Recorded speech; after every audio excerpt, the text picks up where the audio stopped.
Hello guys! For today's video is kukuha tayo ng tubig para idilig natin sa ating punla na kamati. Ayan, so maaga pa pero sobrang init na kaya kailangan nating diligan ang ating punla para hindi sila malalanta. Ayan, pupunta na ako sa aming punla. Sa lagayan ng mga punla. Ayan. At kailangan, ayan, sobrang init na kahit maaga pa.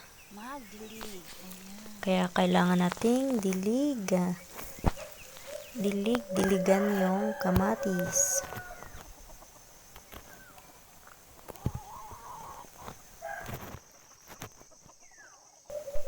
Ayan, hanggat hindi pa naitanim ang mga punlang ito, kailangan diligan sila umaga at hapon para hindi sila nalalanta.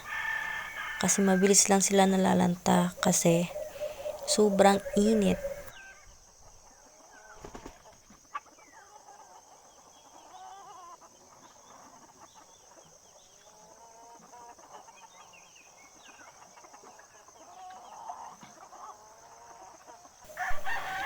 Thank you for watching guys.